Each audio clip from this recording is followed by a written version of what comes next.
What's going on in that head of yours? Something little B said it. He said, Dad, you're not afraid of anything. But I am. I'm afraid of losing someone I love. First of all, sir, congratulations on the film. I got to see it. It is epic. It is incredible. It is something you'd be so proud of. But I think what's so interesting about this one is it's such a return to form in the sense that, yeah, the family is expanding, but what's so crazy about this one is you weaponize that expansion and how the more family you get, the more family you have to protect. Talk about what it was like seeing Dom learn that lesson in this installment, because it's so cathartic in a lot of ways. It's very cathartic in a lot of ways. First of all, we were entering in production after the pandemic. You know, we were all going through this very arduous time. And so one of the concepts was to say, this character that we're so accustomed to having the answers, there is a need for us to relate to the audience. And collectively, as a society, we all are kind of scratching our heads and asking, how are we going to raise our kids in this tumultuous world? And for some reason, that was the concept. That was the seed of saying, let's have Dom be so relatable to the audience that he's questioning. As you see, it's the first time where he says, I don't know what the plan is. Anybody that has a family, it is what makes us all vulnerable. Anybody can relate to that. This is a multi-generational saga. In the beginning, in 2001, they had no vulnerabilities. And in many ways, Dom was reluctant to have kids within the saga, potentially because he didn't necessarily trust where civilization was. You know that anybody that you know that ends up committing to having a family, when they commit to having a family, you know they're now really invested in civilization. The future. The future.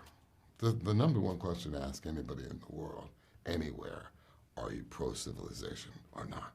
I do want to add this one thing there. Everybody talks about everyone that you sort of bring into this, but those barbecue scenes are so sacred in this franchise, and then adding Rita Moreno to this installment of that had to be like, if you're gonna do an abuela, she really does.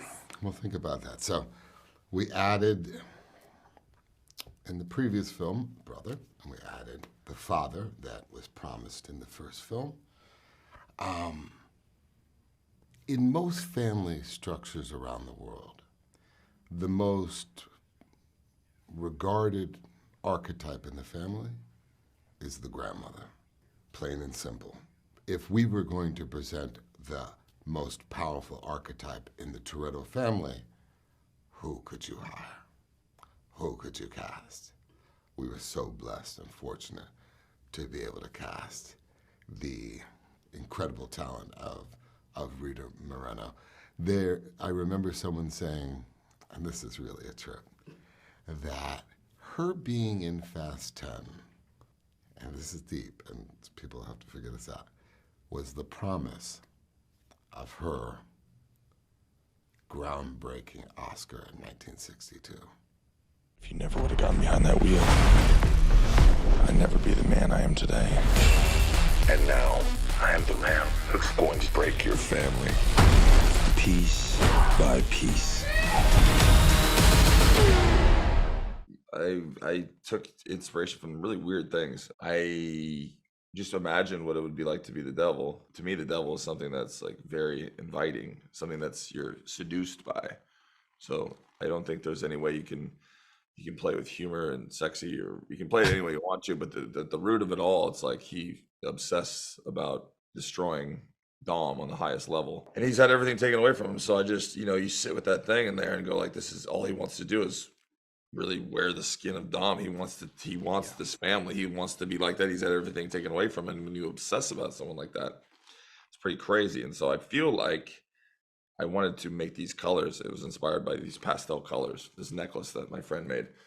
And I built the character on just colors of like being very inviting and warm, and he's fun and flamboyant, and you're like, wow, this is something I'm attracted to. And then once you get close, he's absolutely terrifying. And then like the things he wants to do is like, it's beyond, he's so obsessed. I always kind of go off of like animals, and then I start with like little weird the things that really lean heavy on props and on wardrobe to help me build a character. So I came in with a lot of ideas, and then they liked it, and I just kind of wanted to have this character who's kind of just freshly and he just has aloha for everyone, but then when you get in close, he's like, he cannot be trusted, and he's like so evil. In my career, it's probably the funnest role I've ever played.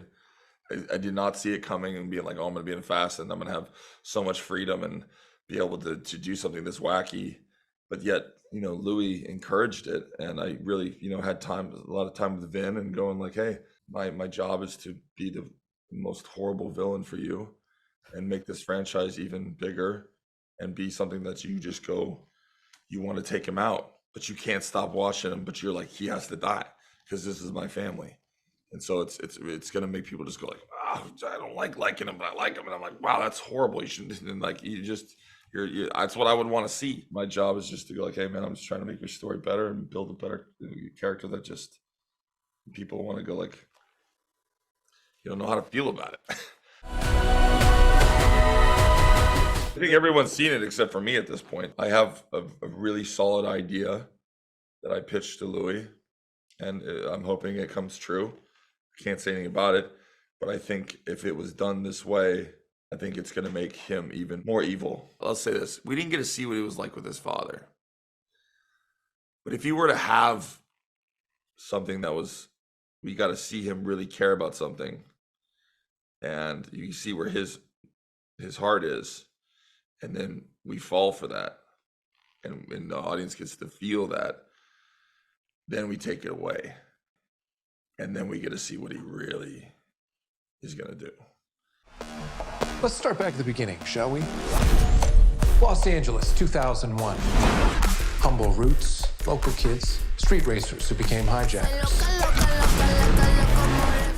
I want to say, just with the three of you sitting here, I'm already kind of just really thinking about seeing you in this film and how incredible you are. And then also the incredible action filmography I'm sort of staring at. I will say, between the Marvels, going back to like Girl Fight, I'm going to just say Aeon Flux because people forget, but I will always be a stan. I think all of you have so much that you've given to action, but I will say with Charlize and Michelle coming in together to be able to do that scene that y'all did together, I have to think every stop led you to be able to do that, because I heard, was it just the two of you sort of like mapping that out together and really sort of like setting up the action that day? Yeah, I mean, we definitely didn't have a first team director. Wow. So I would say, yeah. Olivier was incredibly helpful. He was choreographed. Our stunt guy. We'll talk about that day, set it up for us, like just starting that when you realized you were going to kind of be on your own, and how'd you guys sort of like talk through? That's got to be a fun morning. I feel like by then you've done so much prep. It'd be hard to say like, oh, we're going to do the scene tomorrow and we haven't really walked it or blocked it, and would you guys do this without, right? I feel you set the tone, Bab. To be fair, you set the tone. You were like a machine walking in there. And that made me feel very secure. In knowing that like no one's nervous about like having to do this, and that we're prepared enough to like pull off, all the pushes that we put in for Olivier and the fight sequence. I think we did a good job. I did that other fight for the week prior to doing the one with Oh, that was a monster. That was really good. Yeah. You saw this, right? Yes, I've seen it. So good. I did all of that, everything, the elevator, all of it, and then I had to fight her. Yeah, she was in the flow, man. When she talks about fear, I was like, I don't think my 50-year-old body is going to be able to do it. Don't say that again. Can we just give it up again one more time? I'm sorry. Did when you people say that? See that? Really? Jesus. Yeah, my body was broken, dude. Can you see that no, 5-0 in her? I don't. Oh no, I am almost. I'm going to be 48. My daughters hate when I do Why you that. push? Oh, so I just rounded off. I rounded off. But guys, you still are kicking butt. No, honey. kick my butt. I'm going to be kicking butt for a long time. 42 forever in my book. And I will say, Brie, I will say, if I would have thought that when I saw you first pull that Jeep getting ready for Captain Marvel, that I would be seeing you continue it and now join the family and like be in the Fast franchise. I didn't know this is where you would go down this sort of like action path. Imagine how it feels for me. It's really confusing. It's all involved. Yeah.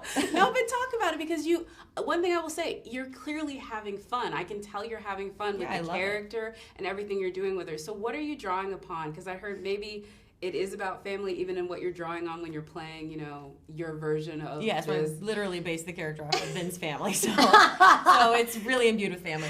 What does that feel like when you have that first conversation to be like, hey, just so you know, it's her, and then maybe saying it to her even? Yeah, well, I told them right away. Yeah. Because I also just want to be like, is it okay? Yes. I don't want to be a creep. But this is obviously what it is. And she's a genius. I mean, his kids are geniuses. So, Did you get any notes afterwards? Not that they would, but I'm just curious. I didn't get notes afterwards, but I got heavily interrogated upon entry. It was. They were the three of them on one side of the table, me on the other, and they're like, so what will you be bringing to the festival? Wow. Oh, wow. I just been cast the day before, and I was like, whoa, I got to figure this out.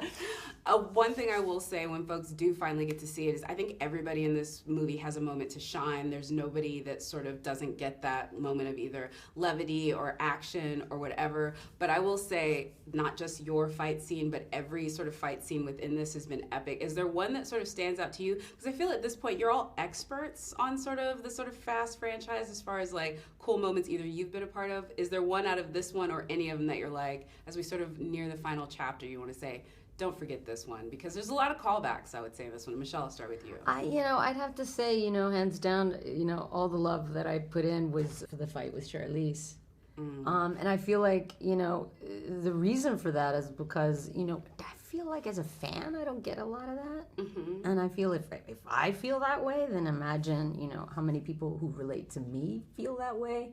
And I feel like, you know what I mean? We got to represent.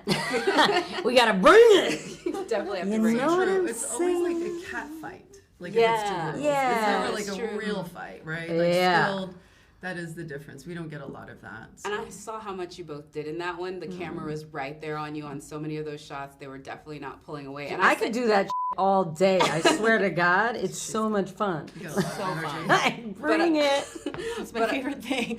What are you talking about? We don't need words, actually. We just fight. We don't need to talk about it. Just fight it. Yeah, exactly. So good. And I say this to the woman that produced the documentary on Stunt Women, which is an incredible one. I want folks to definitely check that out. But we're not going to leave the guys out completely because there's one guy in this one that I feel brought a lot of, let me just say, feminine energy to his character, and that is Jason Momoa. I want folks to really see what he does with this character because it is everything that I wanted to see in a villain and haven't seen in so long. It called back to like Batman villains in like the best way possible. You felt the mustache twirling, and I know you guys had fun watching it, especially I see you, Charlize. Like day one, the first thing we shot was him entering my space, and he had a lace shirt on. and he would literally walk, and the lace shirt would just float perfectly. Bare chest, hair floating, and the hell? Every time I turned to look at him, I was doing that thing what you were talking about. I was like, holy shit. And then I'd be like, no, you're Cypher. You gotta be Cypher. Like, stay in the. You're mean too. But I was like, who pulls off a lace shirt? Yeah. His wardrobe in this is going to be talked about He's on so good. every He's so social good. media but platform. To be fair, like if you ever see him in real life, like he pulls it. Yeah. He Sometimes lives in he forgets his pants. he lives in his own planet. That one. I definitely dig that one. I will add this really quickly because I feel he's somebody also that's joining in and brings his own particular energy. All of you have had, I think, great pairings out of this. Is there anyone you want to draft into the Fast franchise? Maybe like secretly to myself, like I want you to Matt Damon, draft villain. Sam. Well, because I know he would want to be that. here. Anywhere I go, Sam has to go. Not that he has to, We're but kind I of just a package deal at this I point. would like to see that, and I think everyone else would too. That's all I will say. Anyone you'd want to draft I'd say It's still Matt Damon. Matt Damon, yeah. There's something about his Mr. Ripley-ness that I really like. I like how tricky he is, how conniving he is, and he's just really good at that. He's so good at that. I think he'd make a great villain. He's got to do it now, Maddie. Come on. Well, now I feel like I should say Ben Affleck. Let's get both of them and just lean in all the way. They would do it. Doesn't it soften him when you bring Ben into it? Soften who? Soften Matt. Don't Matt, you're not softened. I'm all about that Matt Damon. He's such a good trickster, man. Like he's tricked me so many times. I'm like, nice guy, right? Why do I think you're a nice guy? Because you're such a douche in this movie. Like I don't understand, and the fact that he tricks me like that, I think would make him a fantastic villain. We get it. I'm on this very now. clear, very well thought out. Thank you. There you go. Join us. It's gonna be awesome. What's up? Uncle Jacob? Your dad sent me. I'll start with this. You guys get to really lead into the action this time and actually do it together. Yeah. What was it like sort of doing an action sequence? I think with you especially, they haven't let you dabble as much in the action thus far, and you're kind of going into it with literally a bit of a pro, you know, from his days. So what was that like? It was really fun. We were training parallel, so I didn't really understand. I was like, well, what's John working on right now? And you're like, don't worry about John. John's upstairs, like doing his thing, and then you're downstairs doing your thing, and then you guys have moments where you connect. But it all like cut together so well, and then we worked really hard to have the brother-sister thing going on, and it was just a beautifully choreographed sequence that was so much fun, and I'm so glad that everything we shot is in the film, because sometimes it doesn't work that way. So I was really grateful for that. Yeah, they definitely caught a lot of what you were doing. They could tell from those close-up shots that it was really you doing it. So bravo on both sides. That's what I wanted. Yes. But I will say on your side of it, what was it like for you? Because again, I feel like you're no stranger to action films, but I think with this one it is a little different because there was this whole home invasion to it. It felt like the stakes were different this time. True, and for me, like Jacob's a badass. Yeah. And very rarely do I get full badassery. So to be able to get into a fight where, you know, I take my lumps and you save the day, thank you very much. But usually I'm getting my ass kicked and trying to come out alive. This one was like full on badassery, so that was very fun. Yeah, you definitely do get a man on a mission vibes that you sort of like take throughout this. But I will say before we even get there, we start with, I think, a very essential part of this entire franchise, which is a very great, heartfelt family moment at the barbecue. And I've heard both you and Michelle talk about how that's not scripted and you guys just sort of live in those moments. Talk about filming that, because I guess if you're gonna do an abuelita that we haven't seen, you're gonna do it with Rita Moreno, so that would be a great one to do it. But that does make unscripted moments a bit harder, I would imagine. Not really, because she's a veteran who's leading the charge. So her ability to improv and to bring in beautiful things along with Vin was really fun to watch.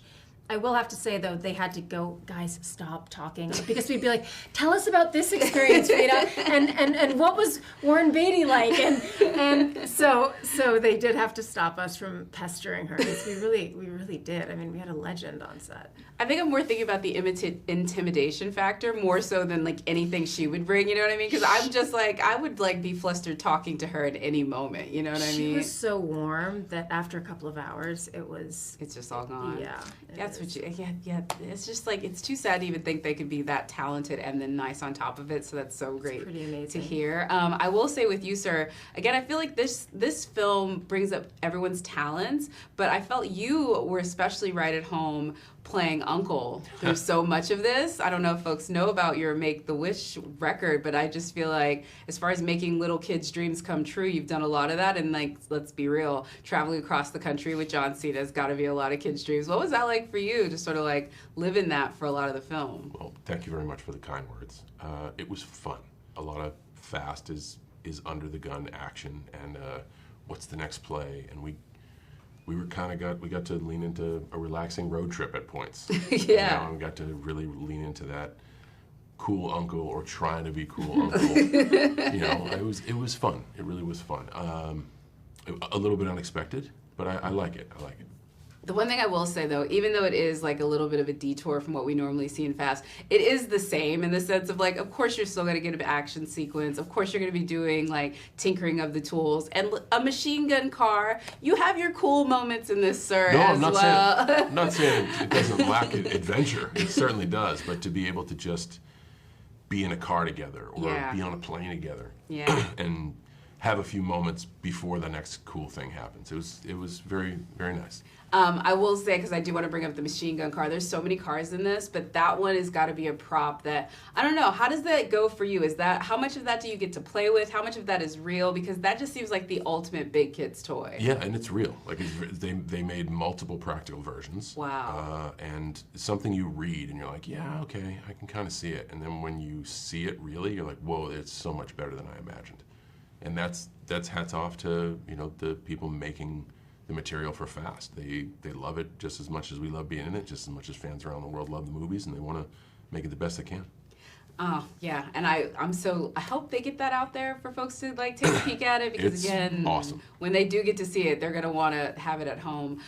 For your character in this one, again, the moments that we see her, it's very heightened. I think everyone in this film, it's under siege of the sort of like grand character that is Jason Momoa. He really does sort of set villains in this franchise apart, because he is something we have not seen or the likes of yet, and I don't think he can be equaled in this. Talk a little bit about that for you to be, you've been through so many of these different iterations, what he brings to the table and really sort of like changing what we know a villain in this franchise can be. I think what's horrifying about Dante is he doesn't give an F. Yeah. So like there is nothing you can hold over him. There's nothing that's going to stop him. He doesn't care. Yeah. He just wants to destroy. He just wants revenge. And so, and he's funny while doing it, which also makes like this he has like this sociopathic edge to him. Yeah. So he's really fun to watch, and yet so frightening. Yeah, and then for your character too, he's not somebody that you spend obviously any close time, but he is that threat that really sort of activates you. And I think what we really sort of see Jacob in this one is how far he's willing to go to protect his family. Yep. And so he is like the ultimate boogeyman in a lot of ways. Well, that's kind of one of the core values of Fast is family. Mm-hmm. And there's a moment in the trailer, so I'm not spoiling anything, of the problem with having such a big family is you have to decide who to save. And that's a great through line, and I think Jason's character exploits that one sentence very well.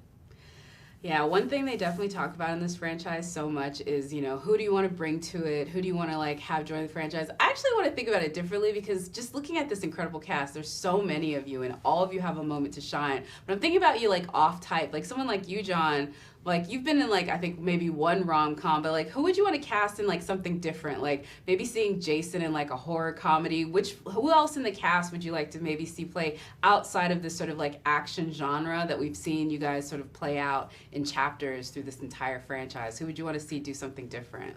Vin, since The Pacifier, hasn't done a comedy. I'd like to see Vin in a comedy or a musical. That's actually he breaks into songs sometimes. What Alan said is he wanted to see Michelle in a comedy, and he said Michelle was actually hinting at that's something that she wanted to do. Oh, cool. So, like, I think this is, like, has legs on it. I would like to see you in a musical. Maybe just me. time travel for the next Fast and have the entire cast in a period piece? Oh, my gosh. With, like, wow. You have like thought about this. French Revolution? You know, You have thought about this. I don't know. Just saying. Oh, We're in my Rome, gosh. ancient Rome, I don't know. Thank you, Toga, Chariots. Toga. Oh my God, thank you for the best answer to this question I will ever get. Maybe this is the end. But you know what? I smell magic. You all, I mean, where we are right now shooting this, got to participate in the Italy sort of, I'd say, like, epic stunt. I wouldn't even call it a stunt. It was an event. Mm-hmm. But what was it like sort of setting that up? Because it's crazy that this is the type of movie where they don't just CGI this. You guys come here, you shut down basically the Vatican. So what's that like for a day? Tyrese, I'll start with you. I mean, honestly, nothing surprises me anymore. I think when it comes to movies, and people don't really look at it this way, but what better way to market, promote, and advertise your city, state, or country than to have Fast and the Furious to film anything? So, you know, if you were the minister of tourism and you had a budget to promote your movie, city, or country, or a vacation resort, and someone says, the Fast and the Furious wants to come to your resort and take over for a month, you'd be like, by all means. So it's as crazy as it sounds to take over countries the way we do. I think everyone ultimately is happy, you know? That's what happened in Abu Dhabi with Furious 7. Everybody was like, what's Abu Dhabi? The tourism has been off the charts, and we love to have access to these unlimited, exclusive places, but the people that are in politics, they know, like, man, this is gonna be seen around the world. People are gonna be coming to Rome after this film comes out, so why not let them have all access? What was it like for you, Natalie, though, sort of setting up that day? Because it's not only just coming in. This is not a small shot. You guys get to do, I mean, that's just setting up that stunt. I know they put you guys in those cars, even though they don't have to really make sure you're doing it. Okay, well, I think it's, like, important to just say, like, not all of that is shot here. Because there's a whole second unit. No. There's a whole, but I've got to be honest, sorry. No. But like there's a whole second unit that comes and does the amazing stunts, and like, you know, not all of us actually got to come to Rome. I was here via green screen. Right. Really? She was too. So, you know, but we have these cool sets that look like they are just straight out of the city. Damn, they in really London. did fool me, though. Right. So But that's that's the first time you got to come here. Well, I've been to Rome before many times, but for the movie, like this is the first time. But they tricked us good. They really, Yeah, but see, it's that's also a because spoiler. is it? That hurts feelings. No, It's it okay. doesn't. Edit that out. It's movie magic. It's all in. It's a lot of it is in pieces, and you know, also like you have to, for safety, contain parts of it. True. As well, Yeah. because you can't necessarily do certain You things can't in the blow up middle the of Vatican. right. You can't really blow and it you up. can't. I mean, we Exactly. can pretend that they did. Right. through the There's streets. also a safety element. It's so, okay. Yeah, but it. Look, she's so hurt. But what She's I will crying. say is that I was actually just independently visiting Rome, and I stepped outside of where I was staying and walked into the fast set. By the way, that was a complete True. coincidence. And then I saw this guy that kind of looked like Jason, but with dots on his face, walk past, and I was like, I think I'm on. Oh, you were here while I we were. just was here. It was You like were in Rome and they were doing shots. they were doing. Oh, that's wild. As long like- as and then oh. I saw Jason, and then I was like, oh, this is hi. real. Wow. So And that you was mean Jason Momoa, not Yeah. Jason Statham. Momoa. Yeah, Yes. no. You were I knew who in you were town talking on about. your own and ran into Jason Momoa while they yeah, were filming? yeah. Now, that's I incredible. so that was fun They for just me. couldn't, So I like, technically let you- was on set, but wasn't supposed to be. But let's Wow, be real, that's just the incredible. Fast franchise still pulled you in somehow, Yeah, like a magnet. it was like I think I confused a lot of people because they were like, "Wait, is she supposed to be here?" Right, like, right. just I was like, keep 'em- "No, I'm just keep 'em walking guessing. past She to was get a having- you're having coffee." tea. You're Just went to I go was get just- some ice cream. You're like, oh, that's Yeah, the script yeah. that you didn't get. I got that script. You missed that script. Sorry. But it's so amazing to come to a city like Rome. I mean, it's so iconic and beautiful and antiquated, and then to bring the energy of our movie and the kind of drama and like the explosions and the action, it's such a great kind of juxtaposition, and to have it play out on such a stage is like, it feels iconic because Rome is an iconic city to me anyway. Like, so. And we've definitely brought the icon. I mean, just where they have this premiere setup where you guys are going to be at, it's pretty exceptional. Scott, I will say your character, it's interesting. Every time anyone comes back, it's like no matter where they were in the last movie, they're in a different place in the next one, because it's like, you know, they just continue to add to the family, as we like to say. Little Nobody's in a completely different place this time around than he was the last time we saw him. What's that? You're just like... Hey, go big or go home. I'm here to break the law this time. I mean, it's really like he's switched allegiances slightly, but is that something that you sort of lean into because you know you'll get to do the more fun stuff? Oh, hell yeah. Yeah, I think it's great. I think that's a fun evolution for the character. I think all of you have gotten a bit of experience with this, and that is the incredible sort of like barbecue scene that you guys got to film. So tell me about what it was like filming that one, and just sort of adding in the little added bonus of Rita Moreno to the mix. So yeah, talk about that one, Tyrese. I just could not get enough of Rita.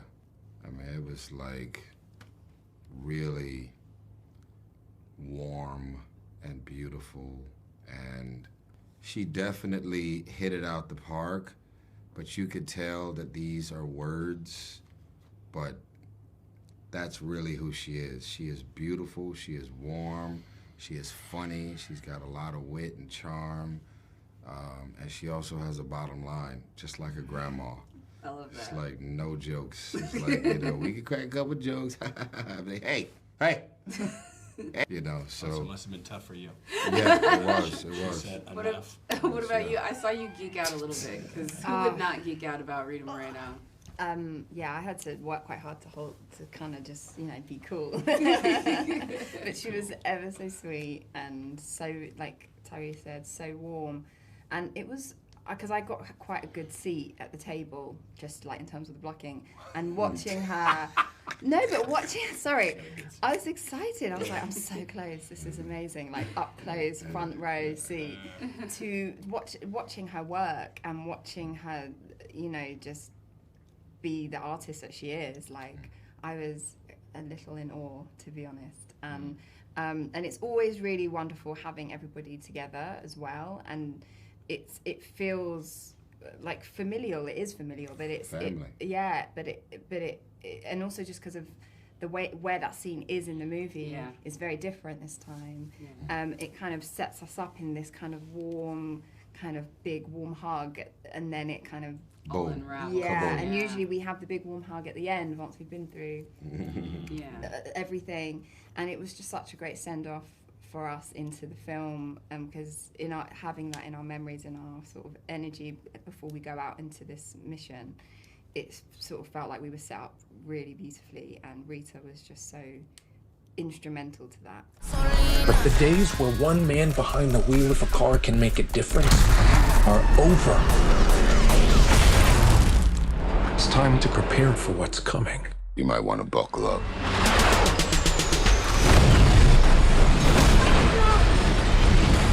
Alan, Daniela, congratulations on the film. Alan, I'll start with you. It's a testament to your acting and your performance. Let me just say, your character inspires immediate dislike, vehement, instant dislike, and I will say it gets under my skin watching. But even like Dom, Vin Diesel, the man who's just cool as a cucumber. Why do you think he inspires this? Just like an instant.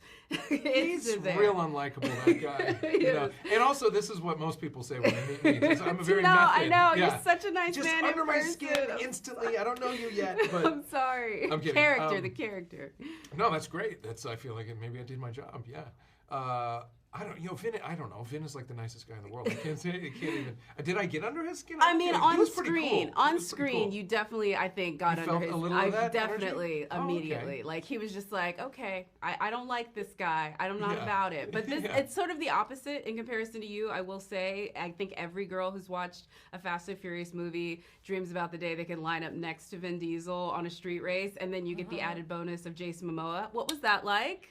It was so cool. I felt just like such a badass, and I was so proud to race with them and to be on almost like at least I felt that I was on the same level as them, but of course I'm not.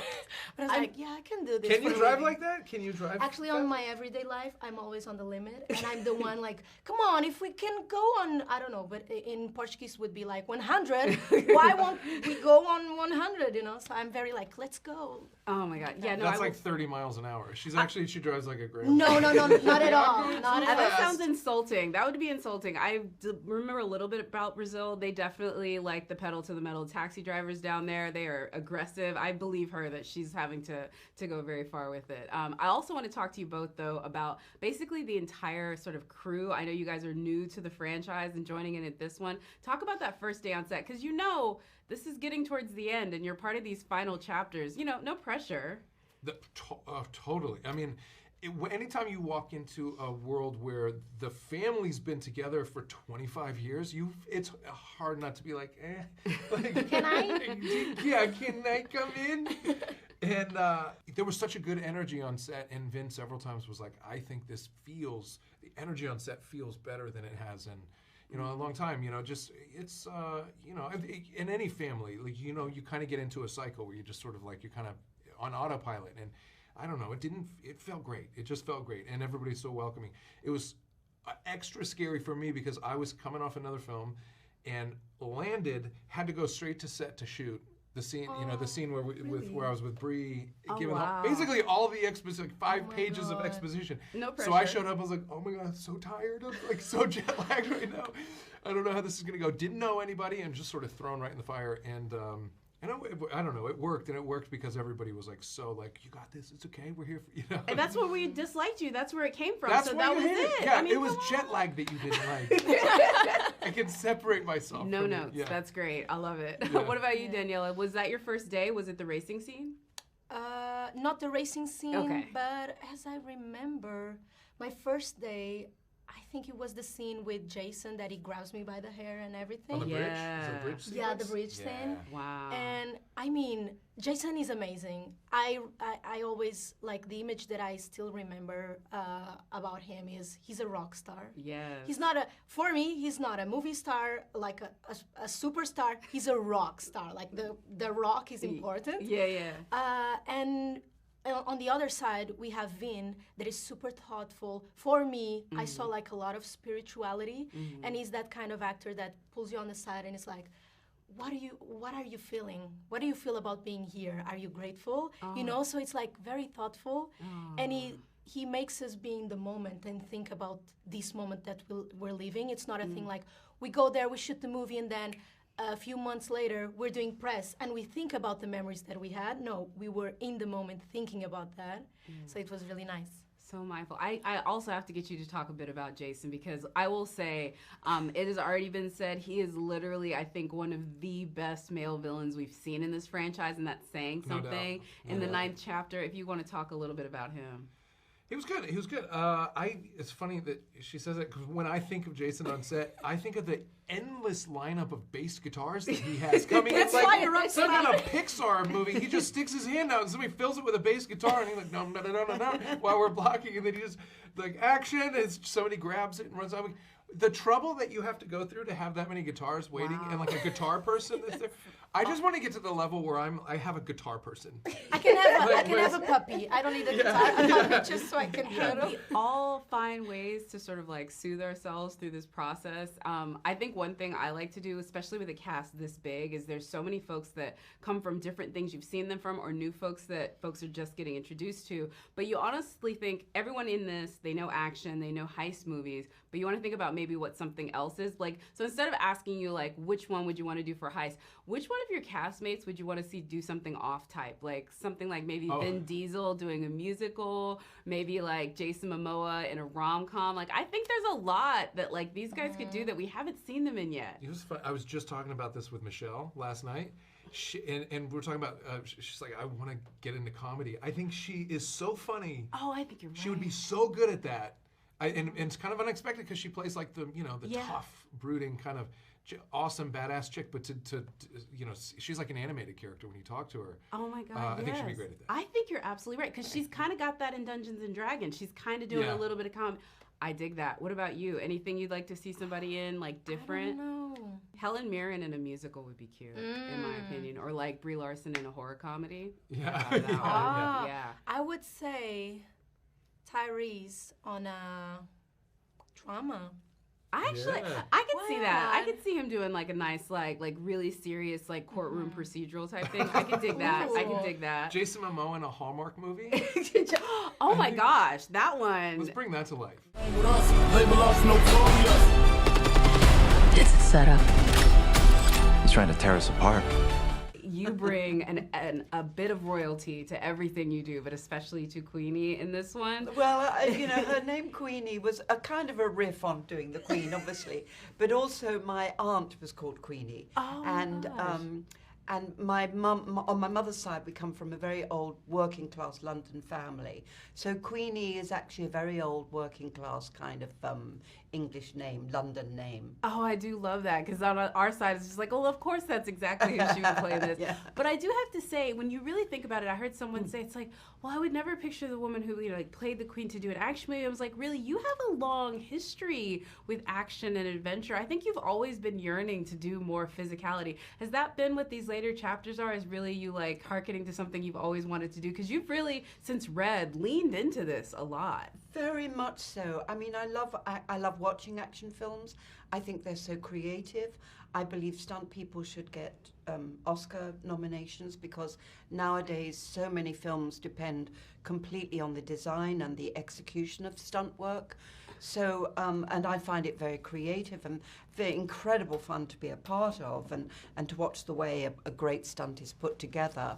But also as an audience, you know, I mean, I'm in awe, I sort of gasp, I'm excited. To be a part of that creativity, you know, is wonderful. And it's obviously it's very different from having a 3-page monologue, you know, or creating a character like the Queen or like Golda or, you know, many of the other roles that I've played. It's an incredibly sort of fun way to earn a living. And I will say this, like looking at something like, you know, 1923, where it's like, it's your melding of the two. It's your melding those incredible acting performances with incredible action. That's and true. You know, I never thought of that, but you're absolutely right.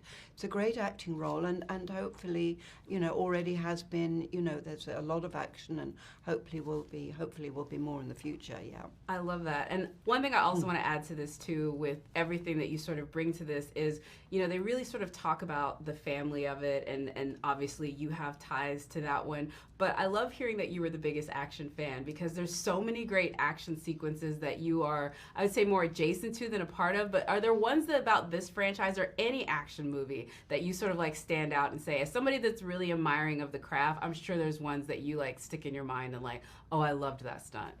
There was a stunt in the last Fast, I think it was the last Fast film or the one before that, and it was a car stunt that of course it was a car stunt. You know, I mean, clearly it was a car stunt. Hard to make sure right on that one. No, actually, you know what? It was red. It was red, and it was a stunt where it was because it was Bruce who sort of jumped out of a car as the car was moving round.